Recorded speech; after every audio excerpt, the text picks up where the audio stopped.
and welcome to the See for Yourself podcast. We are here to see, and we are here to yourself. I am your host, as ever, one for the history books, and I'm joined here today by... I'm a delicious, nutritious breakfast of New Belgium and sausage biscuits. The most nutritious, the most educational, truly. You can feel the power as it enters you, as you should always with breakfast. I believe that's what the root word breakfast comes from, is educating yourself with food. Today, we have a newer film. I believe it's distributed by Netflix. The movie is The Sea Beast. It is a adventure film. Animated 3D, from what I understand. When you say distributed by Netflix, is this one of these Netflix original movies, or just this happens to be where they've published it? So that's an interesting talking point that we'll probably have to get into. It's kind of hard to nail down exactly. Sometimes this is Netflix owned material, like they paid for it, it's their work. Other times distributed just means that somebody paid for it, it's somebody else's thing, but for so many years Netflix has the exclusive rights to put it on their platform pretty much only. And then after a certain number of years, it goes back to whoever owns it, and they can choose to put it wherever they want, basically. Sort of Netflix gives them so much money. In return, they give them the exclusive rights to it, basically, for X amount of time. We don't really get to know all of that because obviously they wouldn't want to go around saying, oh yeah, Netflix didn't really help with this other than financially, but we get to control it for the next X amount of time. They don't want to put that out into the world, right? Because it sort of makes them sound more like a corporation and less like your old buddy Netflix. A content creator. Yeah, we're your buddies. We're cool.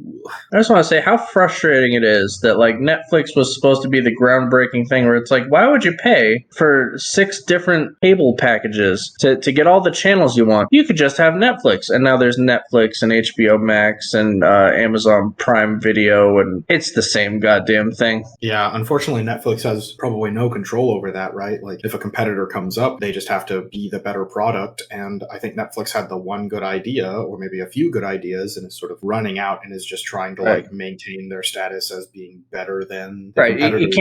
You can't really patent putting things on the internet. If HBO wants to be like, hey, I want exclusive rights to Game of Thrones and I'm going to make my own streaming service. I say that because basically I signed up for the free month or whatever of HBO Max specifically to watch Game of Thrones, and then I got rid of that real quick. It is unfortunate that we live in this time of you have to have a bajillion different subscriptions, and I'm sure that in some amount of years some sort of legislation is going to have to come down that's hey, you can't charge a subscription for this unless, or consolidate it in some way, because it is a little unreasonable to have so many of them, and especially since some of them are owned by the same company. They have 3 different subscription services, but it's all owned by the same guy anyway, so why not just have one subscription service from that one company? That's going to have to be an incredibly verbose bill if it was ever to come into play. Yeah, and I don't imagine it'll come down quickly either. It'll probably be towards the end of subscription-based entertainment and the beginning of whatever is going to replace that. And then that thing will be the thing that we're oh, I can't believe we have to pay so much for this new thing that came out. It's so much more convenient than subscription-based Netflix, HBO, stuff like that. It just sucks that we have to pay so much for it. And then that'll go on for so many years before somebody has to come down and say, we're going to actually regulate this in some way. I'm just saying, I'd give Pirate Bay $20 a month to get everything I wanted legitimately. I'd pay fucking just about any company fucking $20 a month so that I didn't have to have 9 different subscriptions with different passwords and usernames and so on and so forth and blah, blah, blah. Jesus Christ. I just moved and fucking setting up my TV with all of my stuff again, Right. Yeah, because you had it set up where you could just, roll into Tubi or roll into... I love watching you pull up movies and you're oh, it's available on these 6 different streaming platforms. And I'm if it ain't on YouTube, I don't watch it typically. Yeah. I mean, Tubi's free, and you don't have to have a username or an account or anything for it either. You can just pop it right on in. A lot of people just don't like ads, and it doesn't really have any super popular stuff on it typically. A lot of the stuff is this was a cool movie in 1970, I guess. Well, that's why I like it, because YouTube does some free movies that are either bad movies or basically public domain movies. It's if you want to watch this weird obscure movie with Quentin Tarantino in it or something like that, whatever, it's got some of those. Tubi has Birdemic on it. And that's something that I'm going to force us to watch at some point. That is something we have used Tubi for in the past and will probably continue to use Tubi for, is those sort of like obscure cult classic films, like movies that are like so bad they're good, or movies that are just like very underappreciated or underknown. Nobody's willing to waste server space on it for the 6 people that are going to watch it. Yeah, and Tubi doesn't give a fuck. They have all that stuff, and that's really, really cool. Well, not all of it, but like just a strictly larger percentage of their library is, we don't care if the quality of the film is lower, it's still a movie that's like worth having on our free streaming service, and I respect and appreciate that. But we would sort of be remiss if we didn't talk about the Sea Beast, and probably like a good 4 minutes of the last 5 minutes are going to get cut out, so that's great. Yeah, right, we don't want to get shit on by HBO Max and Netflix and shit like that, get shut down by a corporation. 5 years from now, when I'm finally getting my first like offers for, like, we were going to give you $100,000 a year, but I see here in your first 13 episodes, you shit on our company repeatedly. You just dog on us, and we were going to offer you like $100 a movie every time you do a movie that just happens to be on our streaming service. We'd give you $100, and I'd be like, Jesus Christ, we can make $400 a month. Woo! Yeah. Finally, we've got a chance to remake The Replacements. We can start fucking buying Snickers bars for dinners instead of having to go around the yard trying to look for dog turds to eat. It still looks like a dog turd, it just isn't one. And now Snickers isn't going to give us a goddamn... Jesus! All right. All the sponsorships out the window. By the way, if you make dog turds, fucking get at us. We'll sponsor you. No, because now the companies that make like the little trash bags to pick up dog turds and throw them in the trash, now they don't want to fucking sponsor us because we're out here just eating the dog turds out of the grass. We're insinuating we should just leave them out there for us. We fucked up, man. We tricked the whole world into thinking you had to wrap this shit up in a plastic bag. You can just eat it, and you told them. Yeah, well, the dog turns out of the bag now. Okay, so let's try to be good podcasters for 2 fucking seconds. Jesus Christ. You got exactly 2 seconds out of this whole hour on me. The plot synopsis for The Sea Beast is as follows. A young girl stows away on the ship of a legendary sea monster hunter, and they go on an adventure into uncharted waters together. And that's all we got. I know the art style sort of evokes a couple of emotions and ideas in us. So I figure maybe we should jump onto that really quickly. Are there any other movies that you've seen that kind of look like this that are reminding you of this? I have not. Basically, all I've seen is that one poster you showed me where it's the alleged sea monster taking up the majority of the poster and then the small ship in front of it. Like that's about all I've got. Right. We sort of talked about this, right? Like where you've only seen the poster for it, but I've actually seen like the little scene where when you go onto Netflix, it'll show you a couple of images or show you like a little thing. And sometimes Netflix will do the thing where it shows you just one complete scene from the movie instead of like a trailer. And I prefer that. I think that it's just strictly better to show like some semblance of a complete functional scene from the movie and then leave the rest of the movie like up in the air. So you can get like a general vibe of what they're going for and how it'll look and how the actors sound and everything. But it doesn't just show you the highlight reel of all the best parts of the movie so that when you go and see the movie, you're like, I've already seen all these cool things. Where are the other cool things in the movie? Basically, if you can find a scene you can narrow down and be like, look at this scene, and if you like it, you'll like the movie. I think that's a really good way of doing it. I hate watching a trailer and then going to watch the movie and it's like, cool, I saw the best parts of the movie in that 3-minute trailer. I do remember that because I imagine anybody who listens to this is very likely also just sort of cruised around on Netflix and maybe seen this little scene that I'm talking about. And basically the scene is, I imagine it's this legendary sea beast hunter, and he's just talking to whoever is like hiring him to do this job, and they're just sort of like talking to him with some degree of reverence. They seem to respect him, and he seems to be sort of a badass, and that's sort of what the scene establishes, is that he's a badass and they respect him. I don't know, it seemed like maybe there was some sort of conflict there where like he had botched the last job or something like that, and they're, oh well, hey, you're in trouble now, mister, and he's like, but I'm a badass, and they're like, okay, we respect you, chill. And that seems to be the dynamic that scene shows. And I think that it gives us a lot of information, right? The way that the movie's going to look, the way that the actors are going to sound. Like I mentioned before, that gives us so little information in terms of like what are going to be the kick-ass scenes in this movie, because that isn't a really kick-ass scene. It's sort of just like we're all going to to suck your dick because of all this stuff that you haven't seen yet, but just trust us, he's done some amazing stuff. It's just set up. Yeah, we're just setting up for here later on in the movie, some really kick-ass shit's going to go down. And like, all right, now my expectations have been established. Cool. Because I have not seen this movie. We should clarify that. Both me and the nutritious, educational breakfast, gentle sir, both of us have not seen this movie. The only leg up I have here is having seen that one scene that Netflix plays for you if you sort of like just linger on the movie a little bit too long without selecting it. The movie that this sort of reminds me of, just looking at what little I have seen, for some reason is How to Train Your Dragon. Did you ever get to see that one? I have, yes. So How to Train Your Dragon, a lot of the like promotional material for it, especially the first film, it looks sort of like the dragon is potentially sort of dangerous in a way. A large part of the beginning of the film is dragons are dangerous, sort of expressing that idea. As the movie goes on, we sort of learn they're not so dangerous, and the main character sort of befriends the dragon in a way. I'm going to go ahead and say, just looking at this movie, there's a large part of me that's like, I think they're going to do that, but for sea monsters, basically. I was going to say the same thing. I'm like, this is going to be the same movie where it's like,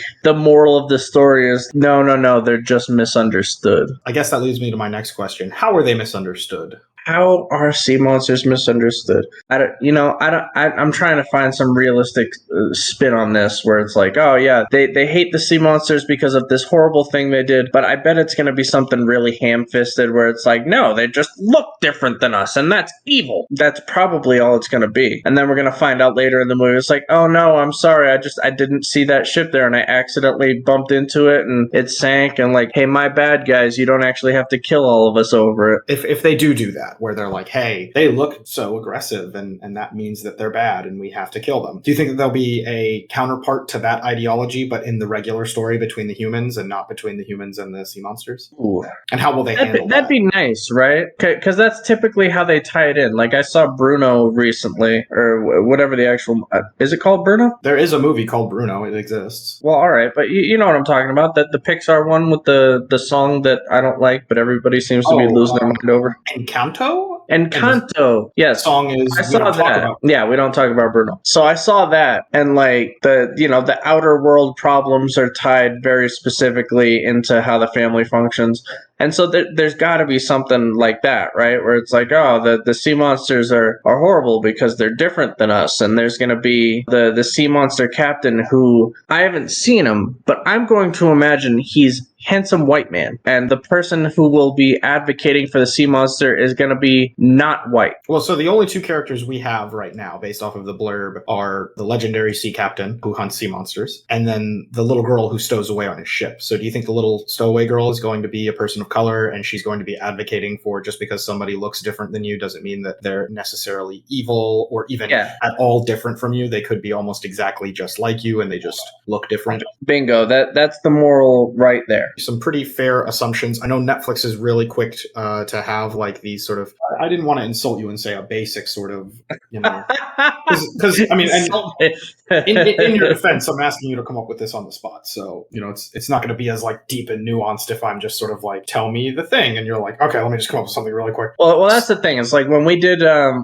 Brain Damage, I was trying to be really smart about it. I don't feel like this is going to be a nuanced and smart film. I feel like it's going to say some like good things, but it's going to be a pretty ham-fisted moral. In 2022, we all need to learn that black people are people too, it turns out. That was the thing. Thank you, Netflix, for educating us on this, because... Well, did you see the meme that was like the evolution of Pixar, where it's like, what if cars had feelings and we made Cars? And it's like, what if toys had feelings and we made Toy Story? And then they made Soul. And it's like, what if black people had feelings? Yeah, and certainly throughout film history, to take this to a more serious place, there has been a lot of film history that is just sort of, more liberally minded individuals trying to get people to see that black people are people too. And there's also a lot of film history that is like trying to like do the opposite of that, where they're like, no, black people aren't people. Look, they're always the villains. They always do the drugs. It is like a weird battle between... I like to think of it as, and what my research sort of indicates to me is, a lot of these people who are like passionate about filmmaking and want to make films actually are like artistic theater people. Typically, they're a little bit more liberal minded, as you can imagine. The stereotypical theater kid grows up wanting to be accepting of all these different lifestyles and people and whatnot. And then when they finally get into the industry, it's all the people with the money who've been, sitting on millions of dollars for the last like 70 years because they they were born rich and have been rich their whole lives. They're just like, it'll only make sense to people if the black guy is the sidekick. He could never be the main cop. That's ridiculous. And then them sort of forcing these theater kids to either get out of Hollywood or just sort of roger up and do the shitty thing that they think is going to make them the money. And it's unfortunate that we don't have a good mainstream sort of outlet for people to just make these indie movies and then still become popular and become $1 million profit margins and whatnot. I think so. My prediction for this, the way that the sea monsters are bad is that they are, I'm hoping for a reference to like giant kaiju fights, like from Japan. You know what I'm talking about? Yeah. Godzilla and the like. The monsters are specifically, they're bad because they're just fighting each other all the time, and sometimes there's collateral damage, and we don't like that. Or sometimes it gets in the way of people trying to do their seafaring, like going between this land and that land and like transporting goods and services and whatnot. I'm hoping that will be in it, at least at some point. I don't necessarily need it to be the reason that they're bad, but I do hope that it's at least referenced. I think it'll definitely at least be referenced. And the sea beasts, by our ability to try to humanize them and try to understand them, we will sort of discover that that's just like part of their culture. They just really like wrestling around with each other, and it'll be our characters like kind of coming to grips with that, like, oh no, they're not being malicious, they're not a problem, we just need to be able to find a way to coexist with them. And I think it'll be more of a message of coexisting with somebody with a culture that's different than yours, allowing them to do what they do, and you be like supportive and positive of that, instead of just like, I'm a racist, how do I become not a racist? Yeah, so I'm hoping for at least some giant sea monster fights. It doesn't have to be plot integral. I would like, there's a way to do that, and I think it'd be kind of interesting. I'd prefer the idea of the monsters are doing a thing we don't like, rather than like, they exist, let's kill them. Yeah, I would like that better. I don't feel like it's going to go that way, just personally. You're sort of like trying to thread the needle here. Like, I know the meta of a Netflix like original kind of thing, or a Netflix distributed kind of thing. Or like any animated movie that, like, I don't want to say this is pitched to kids because I don't know if it's pitched to kids, but well, I will tell you it is a PG rated film. Oh, well, if it's a PG rated film, then yeah, we're just going to have the stories about him killing all these sea monsters. We're not going to actually see him kill a sea monster, are we? I think that we probably will have to see it in order to like establish his like credibility as like a legend, but it won't be like, it won't show him like snapping their necks or any blood or anything like that. It'll be like, right. Oh, and then the captain was alone on the deck with the Kraken, and he lifted up his hook hand, and then it'll show like a lightning strike, and then it'll end the story. That'll be it. My wild speculation is that we're going to find out that he's never actually defeated a sea monster. Oh, okay, so that's interesting. The legend is all completely smoke and mirrors, and he's actually like, what is he doing instead of defeating them? How does he like... I think he's terrified or something like that. Like that would also fit with the morals, right? Because like people get scared and angry over things they don't understand. So I think he's going to flee from these sea monsters. So how did his legend come to be then? Maybe sea monsters are just as scared of us as we are of them. So he meets the sea monster and he freaks out and screams, and they're like, what the fuck is that? I'm never coming here again. And so the sea monsters go back to wherever the fuck they came from. And then he's like, I didn't piss my pants or anything like that. I fought the thing and it lost and now it's gone. But actually, like, the sea monster ran away from the sea monster hunter and he went back home and he's like, yeah, I was brave and courageous and I killed it with my bare hands. I think for my prediction on that, if they were to go that way where it turns out he's not actually killed any sea monster in his entire life, maybe instead of him being afraid of them and they're equally as afraid of him, instead what I'll predict here is that if they do go that way, it'll be that he's sort of secretly going out, maybe him and his entire crew or just him as an individual, he's going out and like taming the sea monsters and making them friendly and making them like cool, and he's not hurting them in any way, and he's very sympathetic to them as like they're just animals and they have some kind of a problem. One of them has like a little thorn in its tentacle, or another one has some sort of gill fungus that's growing and you just need to like wash it off and it'll go back to being peaceful and nice, and that's what he does. And everyone's like, yeah, he kills them, and it's like, no, he goes and he scrubs off the gill fungus, or he like takes the little thorn out of its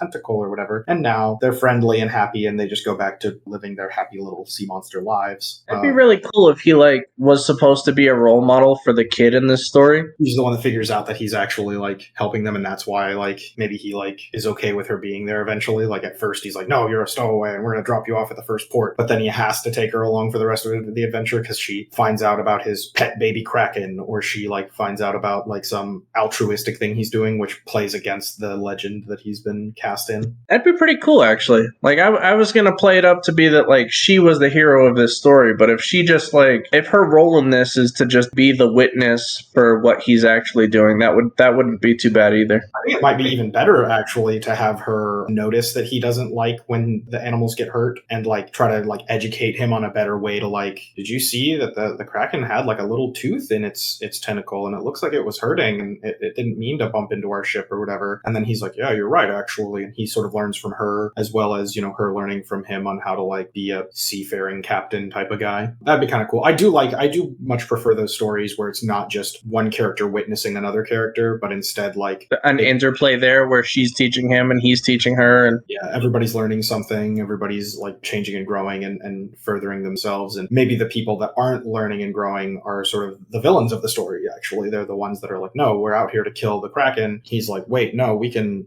try to do this a better way. Let's try to improve and do this differently. And then it's like a mutiny type situation where him and the little girl versus the rest of these sort of the rest of the brigands are like, no, I get paid by how many tentacles I bring back to port, so we're not doing it your way. Yeah, it reminds me of we haven't talked about this movie a whole lot, but I know I have a big soft spot in my heart for it. Treasure Planet. I love Treasure Planet. It's hard not to love. It was beautiful film. But yeah, that's kind of like the way it goes, right? On Treasure Planet, where the new kid kind of softens up the heart of the jaded pirate captain, and he starts trying to maybe try things his way, but the rest of the crew is sort of tying his hands on how he has to behave and everything, and he's like, okay, fine, I'll be a good pirate instead of being a good person. And over the course of the film, we get more opportunities for him to be a good person instead of a good pirate. I think that would be a kind of a cool way to handle this. That'd be kind of fun. Do you think we'll get a sea shanty? Are we going to get a sea shanty in this movie? I think we will, and I'm skeptical of whether or not I'll enjoy it. I hope they do a good job. You're more into sea shanties than I am, and they're a lot more popular now than they were like 10 years ago, so... I know. I don't know what it was with this Wellerman craze, but everybody seems to fucking love the Wellerman. I think it's really meme-worthy, too. It's not like a true shanty. I won't get into why it's different, but it's like, it's more akin to the songs and stories they tell in off hours as opposed to a work song, and maybe that's why I don't like it. But yeah, like, I'm wondering if when was this movie made? 2022. It's this year. What if they just make their own, like they basically make the Wellerman and they just change the words a little bit? Because that's why it's meme worthy, is people like taking the Wellerman and like swapping out some words. There was one recently where, have you seen Trailer Park Boys? Yes, I have. They have a Trailer Park Boys version of the Wellerman where it's just the guy with the big glasses who love cats, and it's just a shanty about loving cats. Hard not to love, right? Right. I mean that's what it is. So what if it's just the Wellerman again? I hope it's not that B-movie status where that's just that they're just going off of internet recognition. Oh no, my friend. This is, I mean, it's got Netflix's handprints on it. There is nothing that is outside of the reach of like, this is a little untasteful. I think that they're trying to get the money. I think it's very likely that they'll be like, there once was a da da da da da da da da da da da da, and it'll be almost exactly like that, but they'll change a few of the words, and they'll probably keep that there once was a right in the beginning, so that people will hear that and be like, oh, they're about to do the song that's really popular on the internet right now, and then they won't, but it'll at least draw people's attention, and maybe people meme on it or whatever, you know. I think it's very, very likely. I am of the opinion that exactly what you're describing is what's going to happen. They're going to make almost a direct reference to the popular TikTok song. Which is a shame, because you can get pretty creative. I want to find the name of this song, but you know what Critical Role is, right? Yeah. Oh, I found it. So one of the fans of Critical Role made a sea shanty about Port de Mali, which is referenced somewhere in that thing. And it's like a really solid sea shanty. And I hope they do something like that, where they take the formulaic aspects of a sea shanty and they just wrap it into the movie. Because I feel like these Pixar-esque movies are pretty good at doing that. Like Moana was pretty good about making...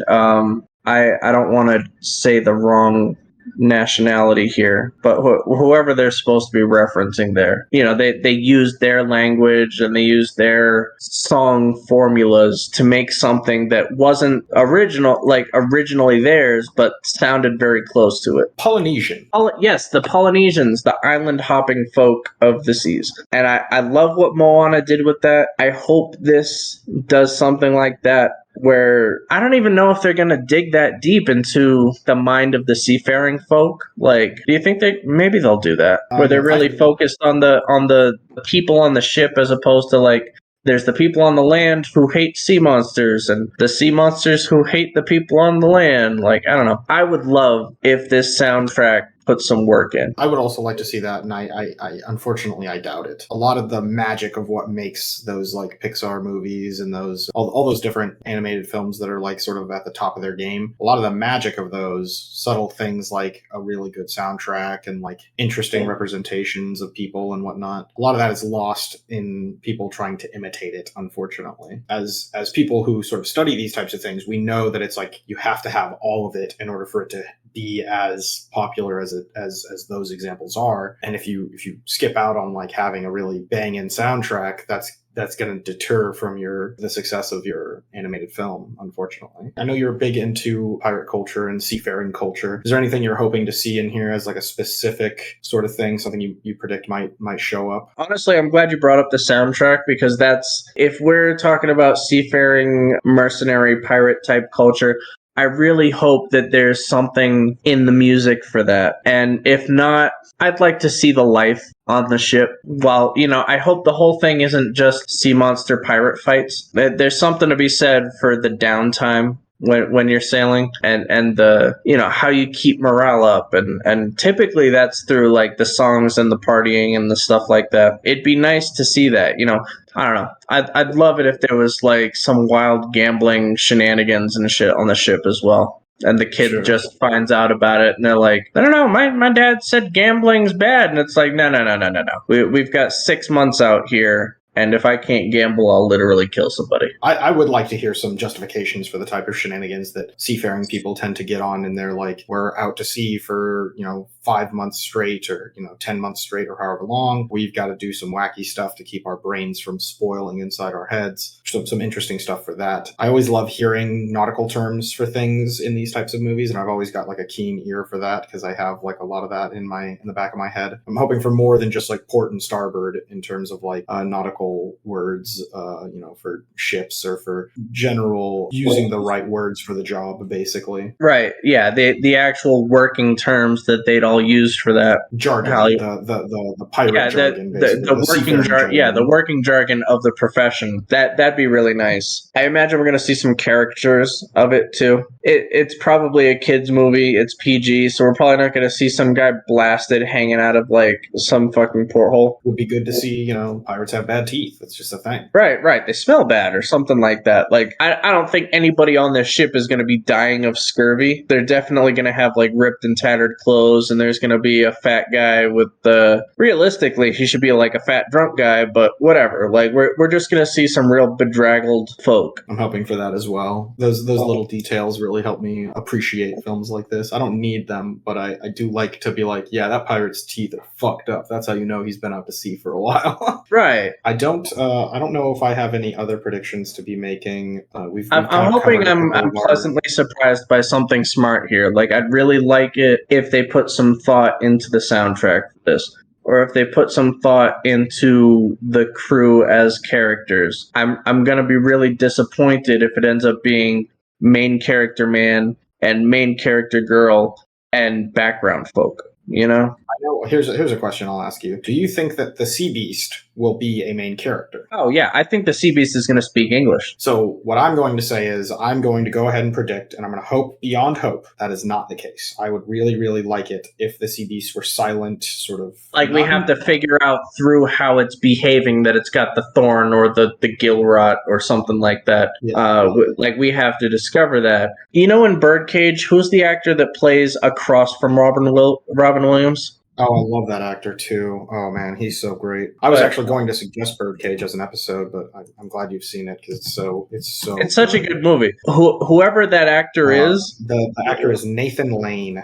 Nathan Lane. The sea monster is going to have a Nathan Lane-esque English-speaking voice. I'm gonna call that. Like we're gonna roll up on the big scary monster, and he's gonna be like, "Gosh, guys, why are you doing this?" I do like a fun voice for a giant monster. I'm sticking to it. I really want it to be they're silent and they're animals, but we need to learn to treat animals the way that we treat people, especially. That would be a good sub-moral, Like I was pushing for the like basically Netflix is teaching people not to be racist, but I'd like it if the subplot was like actually we have to consider the ecology of the world as well. Like animals are people too, and that might be a cool like subplot as well. Maybe the little girl brings like a cat as a stowaway with her onto the ship, and they're like, no animals on the ship, they're filthy and they bring disease and whatnot, and that's their rationale for hating animals basically, and it's sort of like meant to parallel their hatred of the sea beasts as well. Oh, that's smart. It'd be kind of cool too, because cats were like a normal thing to bring on board a pirate ship. It was very normal to do that. Oh yeah. Maybe it wouldn't be if in this world, the Black Plague is still a big problem and people are like, oh yeah, well, those vermin are carrying it and cats could carry it too, I bet, and maybe that's why they don't trust cats either or something. I don't know. I mean, if we're going to have any like real world parallels, like I think that's why people loved cats is because it diminished the plague in such a way. It could you want to hear a wild fucking superstition from pirates? Bananas. Don't bring bananas on your ship. How did that come about? I don't fucking know. I just know that that's a thing. It's incredibly unlucky to bring bananas on your ship. Oh, that's interesting. I would like to. I do think it's also very possible to have like a Black Plague reference in this movie, considering that like COVID would have been a thing maybe while this was being written or while this was being created for sure, and maybe that was something that they considered to like include as like a real world issue that they could talk about in this movie. Everybody hates the sea monsters because they just give you a plague, and it's like no, that's actually just COVID, and you've got it your damn self. Maybe there are sea monsters, and they think like the sea monsters caused the plague, and maybe some people are like, well, what about like rats and stuff? And it's like, no, rats are our friends. Like we love rats. Just rub them on your body and your face. What if there's like an equal dichotomy in the sea monsters where it's like we've got the little girl who's like, no, sea monsters are actually good, and the guy's like, no, we need to kill them, and the sea monsters are like, no, people are actually good, and there's sea monsters that are like, no, we got to kill all the humans. That'd be kind of cool. But I do think that is sort of like what is the Disney movie that did this, and now everybody hates this Disney movie because of it. It's Pocahontas is the one I'm referencing here with the song. Okay. The song "Savages." Oh, Savages, what a banger! Savages, barely even human. And like the white people sing that, and the Native Americans sing that, and it's like that seems not right? Right. It's like Disney saying like, hey, we were both equally at fault for the genocide of the Native American people. Hey, we all kind of fucked up, right? And everybody's like, no, I'm pretty sure once I fucked up pretty bad on that compared to the other one. Jesus Christ. Okay. We've talked about this much longer than we probably should have. I think we can just go ahead and hop into the movie now. Call that a transition. Fucking A.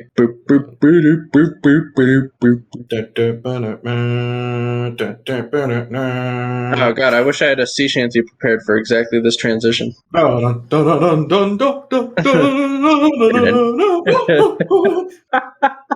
god, it's a shame the Wellerman is like probably owned by the Longest Johns now or something like that. Because god, what a transition that would be. Submarines once, submarines twice, and so on and so forth.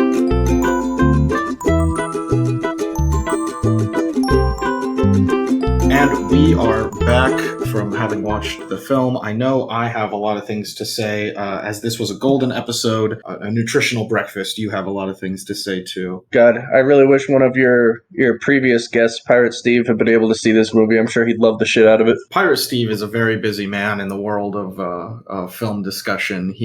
Everybody wants him for their conversational podcasts, so he's really difficult to book. God, I thought it was a beautiful movie. I thought the animation was really good. There was only like a few qualms that I had with it, and it was basically just with mouth movements not being quite what I wanted, and that was mainly just from the gruff Captain Pirate character. I didn't have any problems with the mouth movements, and I do agree. The animation for this is probably going to be its highest selling point. It is consistently well animated. It looks really fucking good. There's some really like when the action is on, the action looks good. So the first thing I wrote down here is that the movie reminded me specifically, I made this claim, the movie, I think when you're watching it, has a lot of similarities to How to Train Your Dragon, and unfortunately, I think that's going to be a failing on this movie's behalf. I agree there. Like, I remember you saying it, and then as I watched the movie, I'm like, yeah, that's basically what this is. It's so similar to How to Train Your Dragon, and I know this is a later prediction I make, but I'll go ahead and get into that right now. I said that I wanted the monster to be silent. I think what I meant by that more specifically is that I wanted the monster, the sea beast, to be a force of nature, not to be something that we're supposed to really understand very well, but rather it is an animal. It can be relatively understood, like owning your first cat. The longer you spend with it, the more you realize that certain things mean something, and you can like sort of garner a meaning from what your cat is doing or trying to express to you. But immediately, like your first few times interacting with it, this is just a wild, capricious creature. This is an alien creature as opposed to like,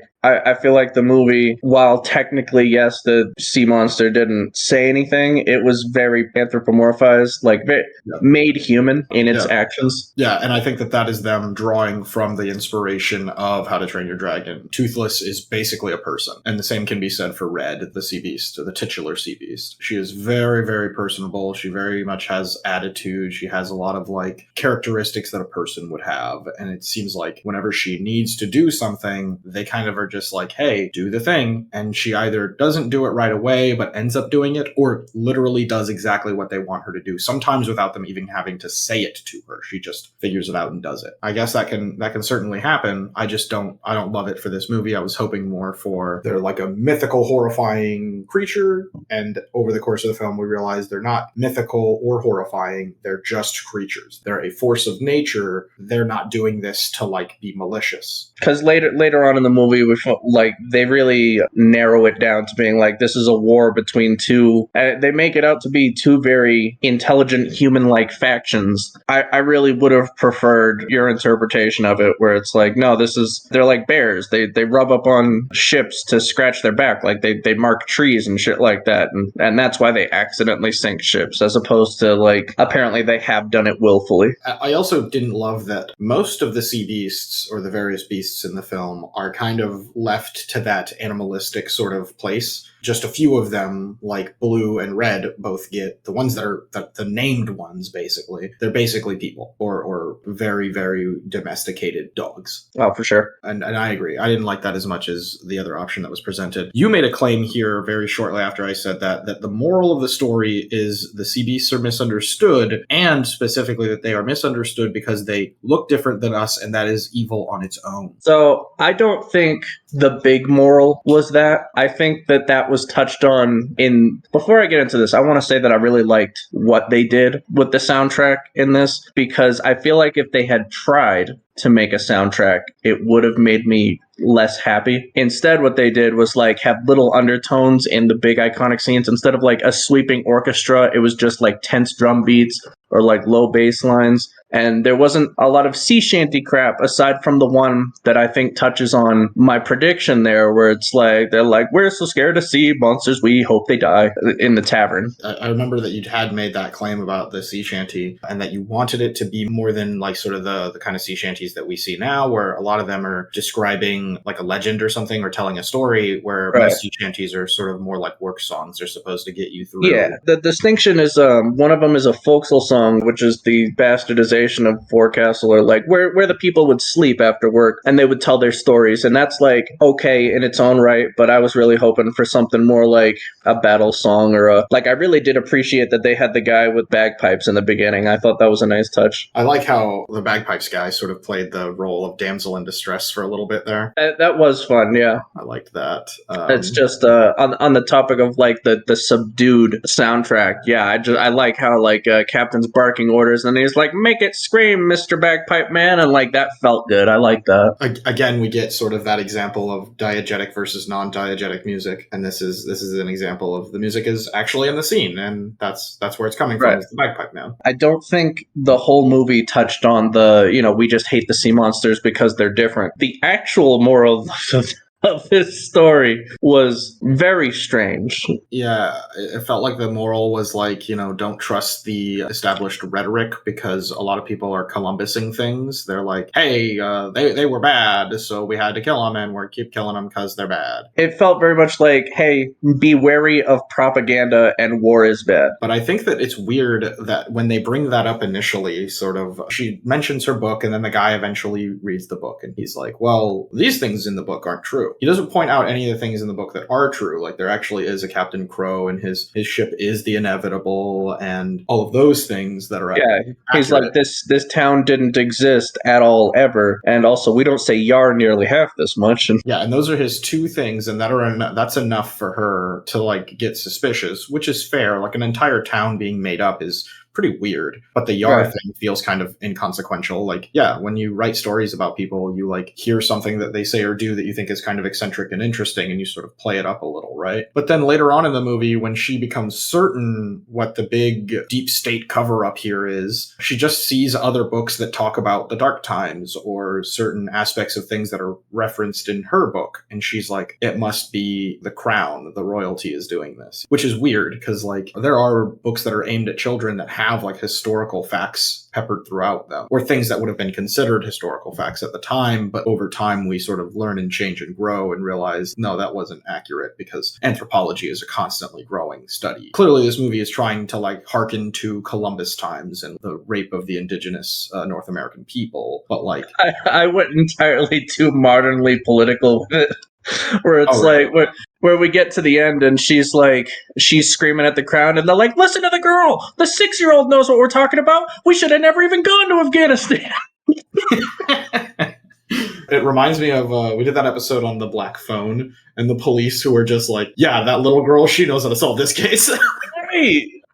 So the next point that you make actually sort of talks about this. The very next point you made, or the next prediction that you made, was that the legendary sea captain will be a handsome white man, and the advocate for the sea monsters will be a non-white character. And you then specifically pointed out that you thought that the little stowaway girl would advocate for the sea monsters. So you were pretty much dead ass on this one. I'm gonna go. Yeah, no, that was pretty solid. It didn't tie into the moral, which is fair. I'm glad that they went for a little more than like, hey, don't hate people that are different than you, because that would have felt kind of lame. It is weird that in 2022 we have two different movies where like people in positions of power or people in authority positions are like, yes, we'll just sort of cow down to a little 6-year-old girl. Right, because the whole lot, like the king and queen are still like trying to vehemently be like, are you calling us liars? We're the king and queen. And then I did like that the general, which by the way, I feel like if your holy leader of your nation is like, shoot the thing, and then you're like, well, I would, but the general didn't say shoot the thing. I feel like somebody there would have shot the thing. Yeah, I think that's the tension that they're trying to play with, because earlier in the film, that's sort of what happens. Everybody is sort of just working on, what was it called? The Interceptor or the Imperator or something like that? Imperator, that's exactly what it is, because that's like, that's the name for a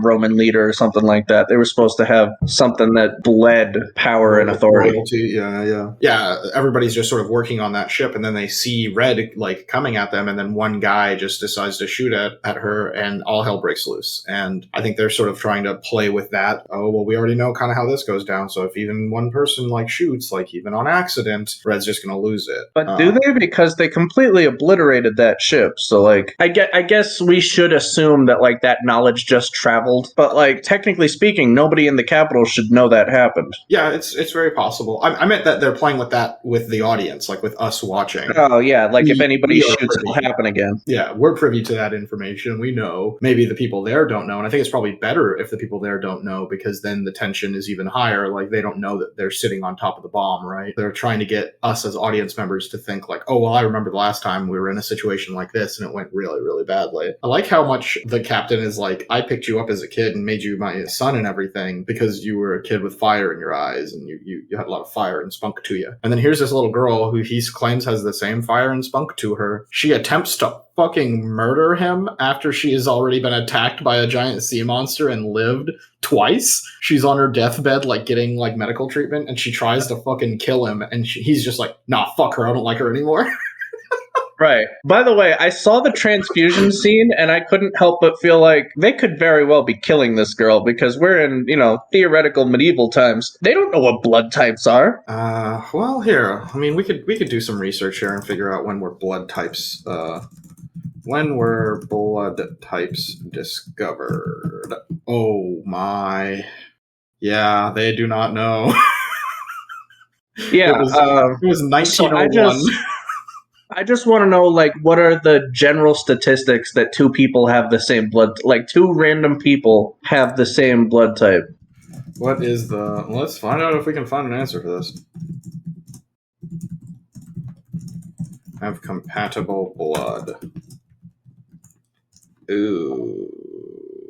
It depends on what one of the... You have to know what one of the people are in order to, like, know what the chances are. But if she's O positive, it's like 40%. Okay, so it's not like... I'm going to assume they didn't know what blood types were, but they were like, yeah, about half the people that I do this treatment to survive, so we're going to do that. It's not as outright blatantly fucked up as I thought it was. So if she was O positive, it looks like her best chances would be being O positive or A positive. Those are the two, like, that are close to half. The rest of them are like, yeah, she should have died there. Yeah. I didn't call into that too much just because, like, maybe they knew that, like, if you're running out of blood, we got to put somebody else's blood into you. And that was just best practice at the time because sometimes it works, but most of the time bleeding to death doesn't let you live. Right. No, yeah, it's like we do this or she dies. And like if we do this and she dies, well, the alternative was death anyways. I don't know. There was something like, why did they choose him? It's not like the whole thing ruined the movie for me. I'm just sitting here like, why did creepy Dr. Man, I mean, I guess he wasn't creepy, but why did random Dr. Man just like say like, well, I guess they were on the same island. They probably got the same blood. I'm almost certain the situation would have played out like, hey, she needs somebody's blood and I can't give it because I'm doing the procedure. You don't want me all woozy while I'm trying to like look after the patient. And then the first person to Roger up is just who he would have strapped her to. Yeah, Obviously, that makes sense. He's with her. He likes her. He cares about her. He would Roger up for it. So I said creepy Dr. Man, and I think I was trying to think about the next point I wanted to make, which was the voodoo witch Dr. Beaucourt from the island that nobody wants to go to because she's the creepy witch doctor lady. As soon as they get there, it just looks like everybody on that island is a chain smoker because all the air is like yellow and green. Right. It's all horrible, and they're like, what's a hunter doing here? And they keep on talking about like, oh, hunters don't talk to this lady. And I'm not really 100% sure why. And they didn't dig into it as much as I would have liked. Because she did that creepy magic thing where like, the tattoo goes up around his neck and she's like, I take everything. Do we have a deal? If we were going to attribute anything to that, him losing everything was basically, they don't hunt sea monsters anymore. And so he lost his livelihood, which is not like the worst thing that could have happened. This was the part of the movie where it became basically just Moby Dick. I said the same thing. I'm like, this is animated Moby Dick.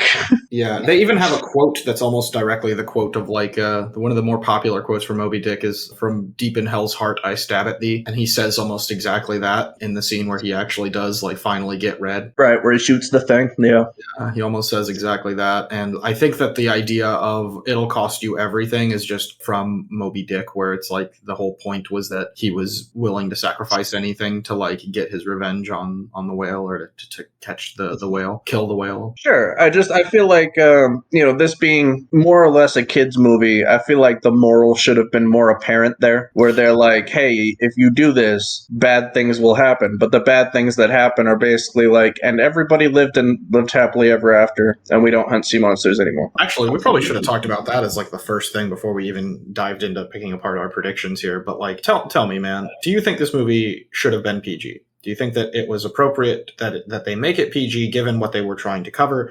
And do you think that with what they had ultimately like finished on and gave a PG, do you think it was appropriate for them to give it a PG? So I think the rating was... Are you asking if the rating was correct for the movie that they have? I'm asking both questions. If the rating was appropriate for the movie that we have, and as they were making the movie and talking about what they wanted to include in it, do you think they should have decided, hey, let's aim more for a different rating other than PG? I definitely think the moral that I got from the story would have been better presented if it was given a higher rating over PG. And I don't know if the ending would have been better in that case as well, because I felt like the ending kind of floundered, where it's like, yeah, and now we just don't explore anymore. The end. Yeah, I was going to get to that in a moment, because that is very, very fucking weird. That's what makes me certain that this movie's trying to hearken to like the Columbus and Christopher Columbus and the whole like English settlers becoming Americans. And Right. We should just mind our own fucking business and stay at home. Yeah, we should just not venture off into the West and just let whatever mysteries are out there just be mysteries, and we can live over here and we have plenty of land and we're fine. When they did that ending where they were like, yep, we just leave all of the monsters alone over there, we don't even go over there anymore, and whatever mysteries are over there, we leave them alone. I think that was them trying to say that's what Britain should have done when they were expanding westward toward different continents, basically. On the point that we're on, I do not think this movie should have had been able to receive a PG. I think it should have in its current stance. Yeah, as it is right now, it should not have been able to receive that. The MPAA is pretty clear on this. They consider alcohol use to be something that's like worth giving a higher rating for. And this movie has like 6 or 7 different scenes where they drink alcohol. They specifically are like constantly asking each other if they want a drink, or everybody gets a drink tonight. Let's have a drink. Let's have a toast. Like shit. In like one of the opening scenes where they're going after some sea monster or something like that, fucking the black lady cracks a bottle immediately and they just pass it around. And I'm sitting here, and the reason they got away with this, I'll go ahead and tell you now, is they never specifically say beer or whiskey or any of the like this words. Is just we're in the tavern drinking frothy beverage. Yeah, this is just water that we poured a little bit of soap into, and because we did a lot of swearing out there on the high seas, so we need to wash our mouths out with soap. That's what we're all doing, because they never say like this red drink in this in this wine glass. No, this is cranberry juice. What are you talking about? Right, when they're all passing around the little flask, that's just vitamin C supplement, because we're on the ocean. Our homemade Capri Sun. We all make Capri Sun before we come out here, right? Nothing a pirate loves more than the hearty Capri Sun. It's because they have that plausible deniability to say, like, no, it could be anything in that little flask. It doesn't mean liquor. God. I find that to be just disgusting, especially since the idea of the MPAA, if we're to be as respectful to the MPAA as possible, is this is for the children. Like, we're trying to protect children from potential bad messages and things like that. And I think that the enthusiastic consumption of alcohol can be a bad message for children, and Americans are the worst for this.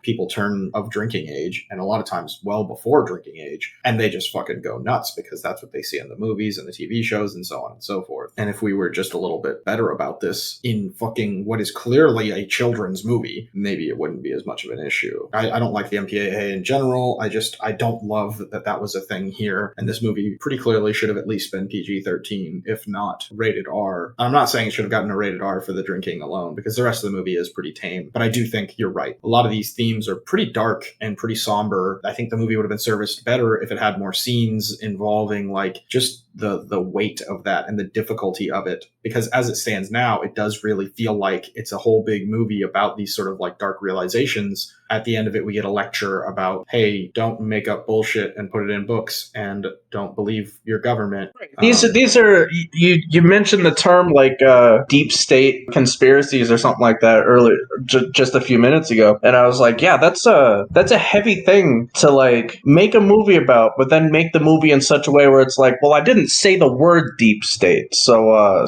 it's not that crazy. Also, the idea that a child, let's say the kid is 10, let's be like really generous and say she's 10 years old, and she's reading like an appropriate like a 10-year-old's book, or let's say even it's like a 15-year-old level type of book, and she uses that to uncover the deep state of her like government. Jesus fucking Christ. I will say, I'm going to go ahead and give my opinion on this. I do think that the moral of the story and the way that it's executed specifically are just kind of a fucking botch for me. It doesn't feel good. I don't like it. I'm not saying it's like bad inherently. I think there is some virtue in trying to like have a story like that where it's both appropriate for children and it's like talking about something difficult to grasp at that age. But as like like an adult watching this, you're kind of just like, okay, yeah, tell me more about how you have all these conspiracy theories that you believe in, or that like, you know, you read a book on how Columbus raped indigenous people and that's not cool or whatever. Like, it's very, I've had a few college classes and I know what the fuck I'm talking about. You know what I mean? Yeah. Well, that's the thing. That's why I feel like this could have been done well if it was less of a children's movie. You know how in Pirates of the Caribbean they basically dropped the bombshell that like Captain Jack was actually freeing slaves or something like that. Like if it had been a little bit darker, like if we had even, I don't know the rating system, you know, but yeah, if it was not PG, I feel like we could have touched on more of the war is bad and the propaganda is something you need to critically think about. You know, who's telling you this and why? What do they benefit from saying so? I think even just saying literally, if they had just had that exact line in the movie, world of difference for me. If they explained it, like even at the end where the general's like, my brother was on the Monarch and I want to know why this war was started. Cool. Dive into that. What was there to be gained? Because currently we've got bad, evil king and queen who are bad and evil because the fucking 6-year-old said so. And they're obviously bad and evil the entire film. There's not a scene that they're in where you're not, like, the movie's not trying to direct you to think, these are the real bad guys, they're kind of assholes, they're mean to, like, this pirate captain who's been working really hard for them this entire time. By the way, that part makes even less sense when it, like, if we're to take this the way it was meant to be taken, which is like, oh, they basically made the hunters to go after these sea monsters for whatever mysterious benefit they got out of it. Why would they then 180 and be like, nah, actually, we can just make a navy? I think it's just the natural progression of power, right? You want to be able to consolidate all of the freedom into people that you basically can sort of just subjugate with nationalism instead of subjugating them with money. You can now just be like, well, you're serving your country, so I can pay you dirt. That's sort of the way that our country does it, right? I made the prediction about the sea beast. The sea beast will have a kaiju battle. That was dead ass. They definitely did it. They definitely got that out of the way. Yeah, they got that right in there. And I remember, you know, they show up on the island and it's revealed that there's a bunch of other sea beasts on the island. And I'm just like, please, please, please, it has to happen now. If it's going to happen in the movie, it's going to happen now. The island in the middle of the ocean where sea beasts are born, and you're telling me they don't vie for dominance? Yeah, they have to fight each other. Or at the very least, have like a, I don't know, like a stare down at least. Like, I would have taken a stare down. I'd be like, that's basically like a shitty PG movie for kids version of a kaiju battle. But they did do the full ass battle, and that felt good and nice and fun. I even liked that it was like a crab, and that was kind of cool because, like, I didn't even, when I was imagining what kind of sea beast he was going to fight, I didn't think of a crab. You know, it's sort of like when you're watching the Godzilla movies for the first time, and then they're like, yeah, now this one's Godzilla versus a big ass moth. You're like, what the fuck? Godzilla's a giant fucking lizard, and it's just as ridiculous. But you're like, in your mind, you're like, yeah, he's a giant lizard, and he fights like other giant lizards and stuff. King Ghidorah is basically just a 3-headed lizard. I don't know. But like Mothra is so fucking weird, and I feel the same way about the crab, the purple crab that they had to fight. I was like, I didn't expect this at all. Sweet purple crab, let's go. But at the same time as making that prediction, I also predicted that the point of the movie will be that we have to coexist with a culture that is less than convenient for us, because my prediction was that the sea monsters would be kaiju battling, and that's what makes them villainous to us. And that we find out that like that's just part of their culture, and it's like normal for them, and they're not doing this to be malicious. They just like to get up and wrestle a little bit. The movie goes the other way with it. Instead of trying to coexist with the monsters, we don't. We say we very much separate but equal them. Yeah, we go, hey, that's their side of the world, and this is our side of the world, and they stay over there, and we stay over here, and we don't go over there anymore. Except for Blue. I guess we're going to keep Blue because he basically is just a little dog. All right, but what if we don't see an adult Blue? Like when they're stepping on the eggs and we see the little fucking roly-poly yellow things, and then they get chased by the adult roly-poly yellow thing. I was waiting for there to be like an adult Blue. Yeah, I was hoping that there would be a point where Blue would sort of, I mean, like this movie sort of works as like a Pokemon film. That's how like most of Ash Ketchum's journeys go, where he's got Pikachu, Blue. He comes across like Zapdos or something, like one of the big crazy legendary Pokemon. Zapdos, he never catches Zapdos, but he hangs out with him and he's cool with Zapdos. And right. Zapdos like helps him do a thing. By the end of it, Zapdos kind of fucks off and Ash is left with Pikachu, but he's happy because he's still got like his Pokemon that he's chill with. The difference being that Pikachu will fuck a motherfucker up. Blue is just kind of this dopey like this dopey dog. So that's why I was wondering about an adult one, because at the whole time it's like Blue's just this dopey little fucking thing. In the beginning, he's just this idiot that's like, I'm gonna hide behind this tree and act the fool. But then comes to rescue the little girl and like rips a whole fucking hatch off its hinges. I think that the movie is trying to imply that Blue is maybe Red's like baby, but I don't think that it does a very good job of that. I think I'm kind of speculating here, grasping at straws. And it's also specifically weird because you're right. It's weird. There's always that sense of like, all right, well, we have the little baby. Where's the mama going to come from, you know? And it's sort of just like the pet sidekick that you have to work into a kid's movie, like in Encanto, where she's exploring the little sand pit looking for Bruno, and the toucan's keeping her company. It's like you didn't need the toucan except for like comic relief, and I feel like that's what Blue does. The guy who made this movie also worked on Moana. I think he might have directed it. I'm not sure. Moana, the water looks so good. Moana also does that, and even Moana kind of like feels really samey to this film. There's the battle-hardened sort of guy who knows what he's doing, and then there's the girl who's sort of like learning what she's doing along the way, and then there's the really stupid animal sidekick, and that's what Moana does, and that's what this movie does. I guess Moana has like the spirit of the ocean is like the all-powerful super being that's like following them around, and in this one the all-powerful super being is Red, who is like supposed to be personified as the spirit of the ocean. You know, they're always talking about like, oh, the red bluster like shakes the waves and blah blah blah blah blah. Yeah. Like that's supposed to be the penultimate apex monster. And it feels like this movie could have been a good way to talk about like ecosystems, and I brought that up. I was like, seeing animals as equal to humans could have been like a major theme of this film, and it really wasn't. It was basically just like the government lied to us. Sea beasts aren't some horrifying threat to us.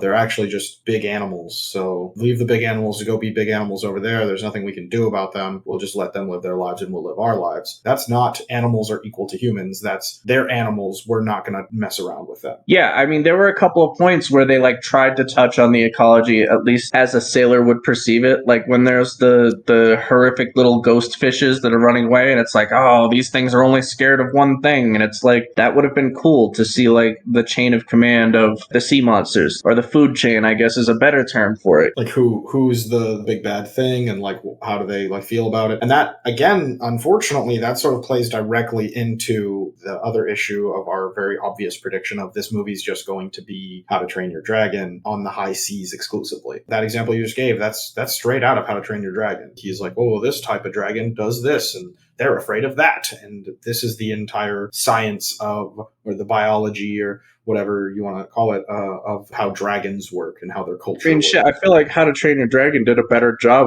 of speaking to the ecology of dragons. Yeah, I will say that the Sea Beast is sort of just like, it tries too hard on the political message, and that takes away from other opportunities to have some cool stuff in it. All of the stuff that they have in it that is like cool other than the like, hey, we're going to try to have like a political message that's digestible for kids, but is like real world, like important to know. All the stuff that isn't that cool little thing that they try to do and did, in my opinion, not a great job of. All the other cool stuff is basically just How to Train Your Dragon, but done poorly. Yeah, the only part I mentioned before we got into the second half here, that there were parts where I was like, ooh, I liked it. I think we're pretty much in agreement that there is more of the movie that's like, they did a thing. I enjoyed the depictions of the sailors and stuff like that. Like I really enjoyed, you could kind of see the chain of command on the ship. He'd yell to the redhead that did all the technical jargon to get the crew doing what they needed to do. I really appreciated the point where they unveil the Imperator and the guy's like, yeah, that's a load of crap for X, Y, and Z, and actually gives reasons instead of just being angsty about having his job replaced. Yeah, I remember listening to him describing that and being like, as he's saying this, it becomes very obvious that like there are reasons why his pirate ship looks like a pirate ship, and it's not just for like the aesthetic purposes. Yeah. And that it's like a well thought out. He's like, he is an expert. And I don't understand why the royalty didn't hear him saying all those things and immediately go, oh, we can abandon our hubris here and like admit that like, yep, you've clearly got this better figured out than we do. Right. Instead of just being this, instead of just conniving to have them in this bullshit contest together. Like, I don't know who they consulted on building this thing. I think they were just like, we've got more money than God. We're going to put a bazillion cannons on it, and it's going to be the biggest. It's like the Titanic of sea monster hunting ships. And then this guy who's been doing it and has been, is from a long line of people who have just been doing this for hundreds of years. Why didn't they consult these people? And the answer is hubris. It's, we know better. We have more money than God. We basically just went to the shipwright guy and said, yeah, just make it the best monster killing ship possible. And they were like, okay, how? And they were like, what? I don't know, just put a shitload of cannons on it. Yeah. Make sure they're really in there. So like put like a bunch of like wood around them so they can't get knocked loose, I guess, or whatever. Okay, that's what we'll do. He probably came back with a couple of rough drafts of what he was going to do. And they were like, no, bigger, more cannons and more wood surrounding them and more, make them as fixed as fuck, you know, like really glued down. I claim that they would have to show some sort of a killing of a sea monster to establish the legendary sea hunter. And you said that the movie would be too geared towards children to show that at all. It'll just be sort of a claim that they say. And I think that you're more right than I am. They don't really show him killing a sea monster. They have like that establishing fight sort of right at the beginning and sort of the establishing background for his successor character, Jacob. I think we were specifically talking about like killing a sea monster and showing him being like this hardcore legendary sea beast hunter. And I think you're more right. They did not want to show that hardly at all. They had like the one plot relevant fight that was sort of really just to lean in towards the actual plot relevant fight. It sort of set it up. Yeah, I mean, they showed the sea monster being killed. They showed that there was like bloody battle going on. I did think that it got a little wild where it's like the sea monster just taking and hurling people. Those people didn't have a name, which means as soon as they were off camera, they're dead. Casual sea monster murder. One scene I didn't quite understand was the whole, he dives in to cut the horn off. That makes sense. You know, he needs a trophy to prove that he killed the thing. But the thing like snaps awake and grabs him and drags him under, and then like he wakes up back on the ship, but like hasn't really learned anything from it. The thing that he learned, but only for a little bit, like only for that like quarter of the film, was that his mortality or whatever. Yeah, and I was like, maybe that's the point of the inevitable, is that like death is inevitable, and that's like going to be the thing that he has to come to terms with over the course of the film. But it seems more like the inevitable thing is because why would they name the ship the Inevitable? They could have named it anything, right? It seems like, you know, maybe this is again supposed to be like a Moby Dick thing. It's inevitable that he'll get the red bluster. You know, that's what's inevitable, is his quest to get the red bluster. He's inevitably going to defeat this monster. You know, after that scene, I was like, now it seems like the inevitable thing is death. Death is just like waiting around the corner. It's inevitable. It's coming for you. That would have been nice for them to explore more. What does the main character want to leave behind after his inevitable death? There was a little bit of like a discussion on legacy, like my grandfather and then my father, then me, and now you. But they barely touch on it. And it's sort of just used as a way for him to sort of like, hey, you're supposed to be my son at the end of the film. And now it seems like by the end of the movie, the thing that's inevitable is people learning the truth. Yeah, that's good. I like that. That was a prediction we should have made. The name of whatever ship that each person like uses is going to be important to their character. We missed a good opportunity. Next time we have a fucking pirate movie. Yeah, a seafaring episode, we'll have to be like, and the name of the ships will be important somehow. The name of the ships. Right, because I mean, it really, I feel like maybe less so there, but like even the Imperator like gets immediately taken out, and then like, I don't know, the monarchy, we see the beginning of the end of the monarchy, even though they don't really explore that either. As soon as the king and queen started running away, and they're like, move, you fools, I expected them to get like immediately arrested. They're like, no, fucking explain yourself. Tell us why this 6-year-old girl has swayed an entire group of people. It makes so much sense, and everything you're doing seems like she's even more right. You made a claim that the legendary sea hunter will be scared of sea beasts, and then I followed that up with a claim that he will sort of secretly taming the beasts and helping them in some sort of way. I don't think I was really on with that. I don't think that was correct, because like when they're on the island, he does show a human level of fear for the situation he's in, but not terrified. Like he's more like, I need to be really careful here because we need to survive, and it's just me fighting these monsters now instead of a whole crew of me. Like I don't think he was terrified of monsters at all, really. And certainly not in such a way where like the legend of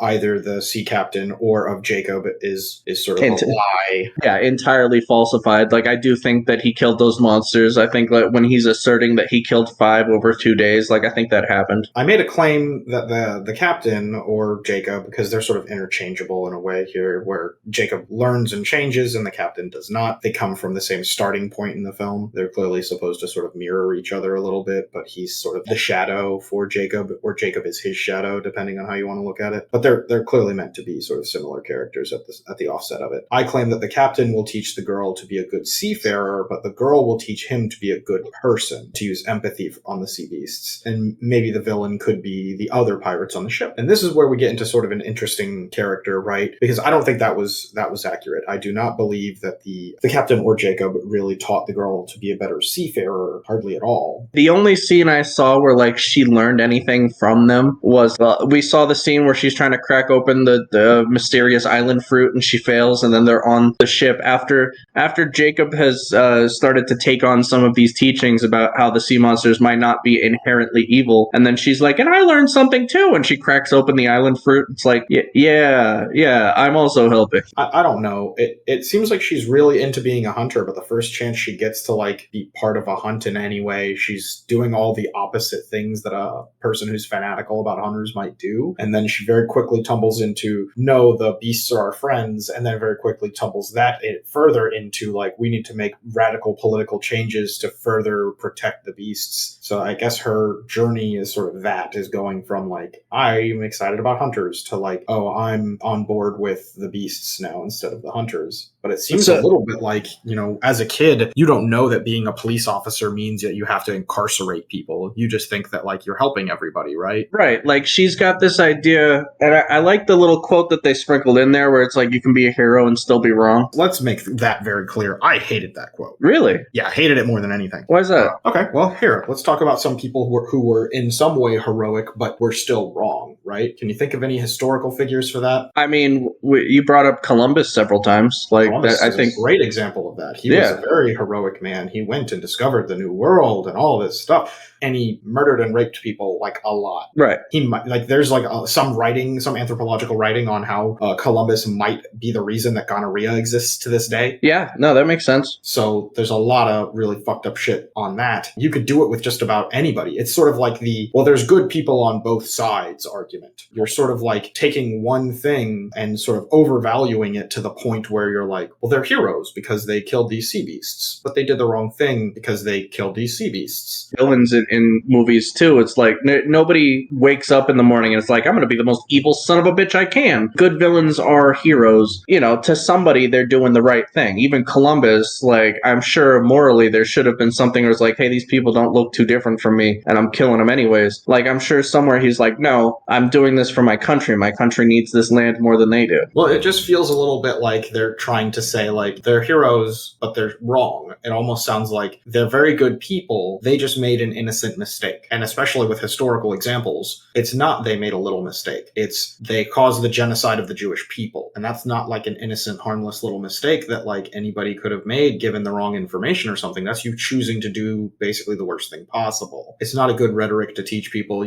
I think the better way to word this would have been something more like what you had just said, where it's like, hey, they did what they thought was right at the time. They were absolutely incorrect, and they should have been able to know better because a fucking 6-year-old girl figured it out. Like a goddamn 10-year-old was able to say, hey, something about this isn't quite right. So why did nobody else? Hell, man, even Jacob should have been able to figure out, like, there's not this town. And I guess the answer is Jacob doesn't spend a whole lot of time reading books and doesn't know that they reference this town that doesn't actually exist. But like, it just seems like a lot of willful ignorance is required for you to both be a hero and be wrong or be innocently mistaken, which is what the movie's sort of painting it up to be. My parents were heroes for killing those beasts, but they were wrong for killing those beasts. You can't have it both ways, movie. And I don't know why they didn't take the time to have that emotional scene where she realizes my parents were sea beast hunters, and in my first goddamn day of being a sea beast hunter, I realized how inappropriate this is. Right. Yeah, I don't know. I don't know how, because we don't see how those other things happen. Like, in this particular situations, they were saved by Red and taken to an island so Red could, like, teach them or whatever the fuck was going on there. We can assume that in every other situation, the sea beasts just, like, killed everybody. Yeah, I mean that's very possible, and I get how, like, if you're the last survivor of a ship that's just been decimated by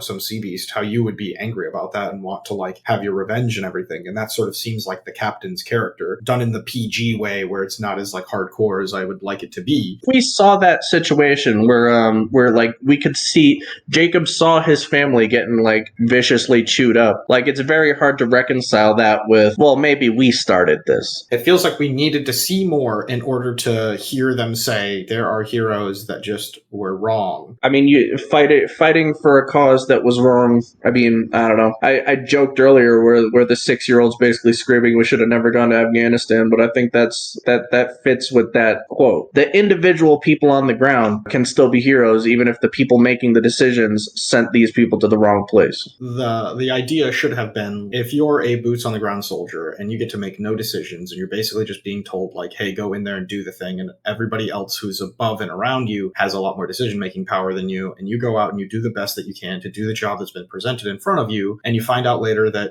it was a whole big thing just for us to go over there and get some oil, that doesn't make you any less heroic for defending your fellow like boots on the ground soldiers from other people who are attacking you with guns. You have to do what you have to do in that situation, but the movie doesn't do that. It's not like the person who was a hero but was wrong was like the skinny kid that Jacob saves at the beginning of the movie, the skinny pirate guy. You know what I'm talking about? Yeah, the kid that he shoves under the stairs. Yeah, he's like, stay under there, don't come out. That guy could have been a hero who was just mistaken. Like he helps his fellow crewmates, he's like good and everything, and he's just listening to his orders and all. He has no power, no ability to say, like, he's never going to be put in that position where he's standing toe to toe with the giant monster and he gets to choose whether it lives or dies. Whereas the captain does get to make that choice, like a lot. He is a character who cannot be a hero and be mistaken. Right. I mean, because we sort of see him devolve into his rage. I mean, he says it pretty ham-fistedly, like, I'll kill everybody to save everybody. And so like, we can see him, like, degenerate into madness, and so he's very much supposed to not be a likable character by the time we hit that point in the movie. He's supposed to be used as a way for us to see how far Jacob has grown and changed and become a better person, because the captain doesn't grow or change or become better. He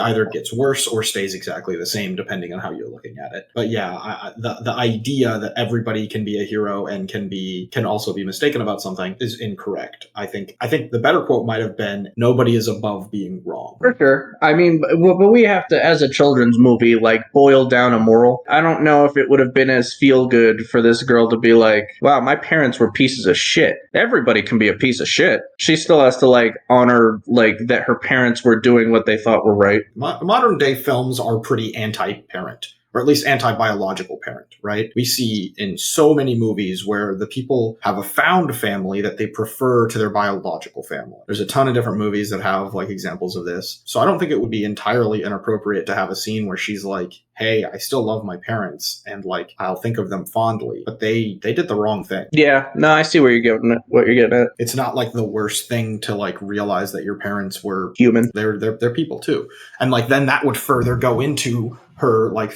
ultimate resolved idea of like, no one is above being wrong. No one is too good to do the wrong thing. Everybody should be scrutinized. We should be able to look at them critically and say, you should have known better. You should have done better. God, the character of Sarah Sharp. Can we talk about Sarah Sharp for a second? I liked the point where it's like she gives the girl the knife and then later on they call back to it because she's like, I might need a bigger one when we're fighting the sea monsters. And then like she's trying to save the sea monster and Sarah Sharp's like, I should have given you a bigger knife. I was like, oh, that was a fun callback. But I did like that, yes. Aside from that, I don't think we explored her character enough because the only point where I like felt something was when so Amelia Bedelia is locked in a room and fucking she's like, Sarah Sharp, the most loyal first mate ever. And like that's her dig. That's her dig, is like, you're just gonna go down in history as following this man and not making your own decisions. And I think that's what it was getting at. Like that, and the fact that she's like, I've seen some things that I can't forget, and that's why I'm loyal to this ship. And it's like, cool, so you're not your own person. She immediately grows from that and helps save Red. That was kind of a snap change. I think that was a huge gamble on Maisie's part to say that there as her like one line she was going to get in edgewise there to say, oh yeah, Sarah Sharp, the most loyal first mate on the seven seas, or whatever she says. What if she really liked that moniker? You know, like if she was just like, yeah, you're right. I'm a good first mate. Yeah, because Maisie doesn't see all the points where Sarah has been contradicting the captain and like trying to help him make better decisions. She has no reason to believe that Sarah has lost faith in her captain because he went to that island and got the super weapon and everything, despite her protests. When Jacob is being fished out of the water, when they show that like flashback scene of him being like a little child and him being brought onto the ship for the first time, they have a silhouette that looks exactly like Sarah Sharp, and that in my mind is like, let's imagine that Jacob's character is 18 years old. He just turned 18. Sure. When he was a kid, he was, let's say, 10 years old, almost exactly like Maisie or whatever. That means that he's been on board for 8 years. Sarah Sharp has been on strictly longer than him. Sure. And Sarah Sharp is being completely passed up for the role of captain. Yeah, because this guy wants to continue his family line, even though it's like not his family line. He could have picked Sarah for that. There's no reason not to pick Sarah for that. She's like a respected badass with more experience under her belt too. So it seems almost like the movie is trying to tell us like it's okay to pass people up for a promotion as long as they're black or a woman, or both in this case. And especially if you want to give the promotion to like your family over somebody that deserves it, you should do that. Not even your family, someone you like enough to consider them family. They're not your family, they're just somebody you like a lot. Yeah, that does suck, doesn't it? If you want to like think about it as like you can adopt family members or you can adopt someone and make them a family member. Yeah, this is full-blown nepotism. He is like he has a child-in-law or a stepson or whatever you want to call it, or an adopted son, and that is nepotism. It's again, it's a white dude promoting another white dude. Right. I think if we want to give this the best spin possible, there's definitely a world where she's like, oh no, I could never be captain for her own reasons. Yeah, we have no rationale for like what's motivating her, really. She just wants to be the best first mate of the inevitable. Even if, like, let's say that was her character from the start, is that she's just like, I don't want to be captain. That is more interesting as a story than what we got. And the other option being where she's like, I really do want to be captain, and then it's like him either being like, no, or him being like, well, I also want to give Jacob a chance, or him being like, yes, I want you to get it, but Jacob wants to get it as well, and so he's trying to convince the captain to give it to him instead. Right. Like the logical progression would have been for Sarah to become captain and for Jacob to be the new first mate, because Sarah as a first mate character like holds almost as much authority as the captain, like at least enough where she can be like, captain, you're doing the wrong thing, and for him to be like, yeah, you're right. Which is fucked up because again, early on in the film, Jacob is like, captain, you're doing the wrong thing, and he listens to Jacob. Later on in the film, Sarah Sharp is like, captain, you're doing the wrong thing, and she does not listen, or he does not listen to Sarah. I really liked Sarah's character, even from like a design standpoint. I thought she looked fucking cool, like cool. She was a badass pirate. That's why I really liked the design that they had for the pirates. Even when we're just talking to the crew, there's like the Asian character with the hook hand, and we had fucking Stinky Pete over there with his beard. They all felt good. And Sarah Sharp, the most of all, like, was very much grizzled pirate. She feels like a pirate who's seen some shit, and like that's what she's supposed to feel like. We get to see her peg leg. That's kind of cool. We see her be a badass in the beginning, where Maisie's like, "My speech has got me on the ship," and she's like, "Listen, little bitch, you don't understand how things work here." Such a cool character, and to see her get dicked over basically constantly in the film, really frustrating, especially in a film where it's like we're progressive and we like, you know, we have a black character in the movie. We have two black characters in the movie, and she helps save the sea monster, and that's the last time we see her in the whole fucking movie. She doesn't even get to ride off on Big Red. Yeah, she doesn't get to like hang out at the cool cabin that they have at the end of the movie with Blue and Jacob and Maisie, and it's kind of nice. Nope, she's gone into the ether. Genuinely frustrated about Sarah Sharp because, like, what a cool name, what a cool design for her character. She has like a bed just dedicated to her various stabbing implements. Fucking rad character, and for her to just get screwed over constantly and to take it in stride too. Like at no point is she complaining about any of this. She's like, all right, that's fine. This is a person I'd like to have a beer with. I'll tell you what. We even see her like in the tavern and shit, and like she's talking with Jacob like, man, kids suck, and it's like, oh yes. What a good, like, just a good everything. Just a character we can all get behind. Yeah, you're right. Kids do suck, Sarah Sharp. What a good point. Fucking, what is it? There's the point where, like, the captain tells her to do something that kind of blows, and she's just like, aye, captain. And I'm like, oh, if I had a nickel for every time those exact words, in that exact cadence, in that exact tone have come out of my mouth. But I feel like we've gone well over on time, and I don't know if you have anything else you really wanted to get to or mention before we call it. You know, if I ignore, I hate being like, oh, these were major plot holes, but there kind of were. And if I can ignore all of them, there were parts of the movie that were good. I think it looked good. You know, you mentioned that the big selling point for the movie is how well it's animated, and I do think it's enrapturing looking at it. There was just shit that I didn't like, or they didn't wrap up. We never see Voodoo Lady again, and I don't know, like, this was a really missed opportunity to have a cool movie. Yeah, I didn't like the movie. I don't think it's bad necessarily. I know going into it, I was like, "This is a 2 hour long movie. They're serious about this. They added the extra 30 minutes in there, so obviously they think this is pretty good." And I just didn't feel like it paid out on those ideas, those expectations I had going in. I stand by the idea, even after all this conversation, the idea that the animation was the best part of the film. I really do think that's the big selling point. I know that there's a lot of cutesy stuff in the film that I'm sure a lot of people will like. A lot of people liked How to Train Your Dragon for how cute the dragons were at certain points, and Yeah, I had Ashley watching over my shoulder with this one. As soon as Blue showed up, that's the point where she was sold on the movie. She's like, I love it, I want one. And I'm like, all right, cool. So if they do anything, they need to make Blue plushies as merch, and then maybe they can salvage it. No, that sounds about the size of it. That seems like I'm sure a lot of impressionable young ladies would think that, and they're like, I don't want to have a baby, but if there was a way I could just have one of those, I'd take 12. Yeah, I think that's spot on as well. The idea of like, hey, we paid a lot of good money for some designer to come up with these cool little monsters and these little baby versions of these monsters. We should make plushie versions of those and sort of sell them. Remember the like walrus rhino thing? Remember that? Yeah, the big yellow roly-poly or whatever. Yeah. The babies for that one I didn't think were terribly cute. They kind of looked a little bit too much like bugs to me. The mom I thought was adorable. I was like, oh, it's so dumb looking and yet so fierce, and I just love it.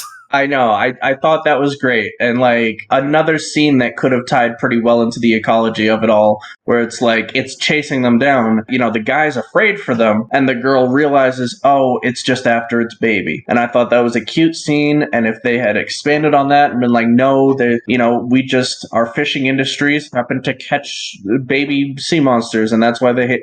Literally anything could have made this a better movie. God, I really, honestly, I'm gonna go ahead and call it right here. The best thing they could have done to make this movie like good for me specifically, just stay on the island, stay on Monster Island and hang out with all the cool monsters. Just have us exploring cool Monster Island. Right. Have his evolution be like, I used to be sea monster hunter, and now I'm Jacques Cousteau. Now I'm just here to chill out with the monsters and hang with the boys, and like, it's cool and fun. That would have been chef's kiss for me, just to do all kinds of fun, cool monster stuff. Him just like abandoning, human society or whatever. Fuck all that shit. I don't want to deal with that anymore. I'm just going to be a cool monster guy now. All right. Well, let's call this one a day right here. I would say probably worth your time, but, not the best. Yeah, it's a fun movie. Show your kids. I don't know if you're willing to entertain questions about propaganda. Yeah, questions about propaganda and what makes someone a hero and what can like stop someone from being a hero, that type of stuff. And like have it specifically explained to you by like a little 10-year-old girl who didn't really go through much of a journey to like learn all this information. She kind of she was just born a genius. Hey, not even born a genius. Like, hey, does anybody read around here? No, I'm the only one.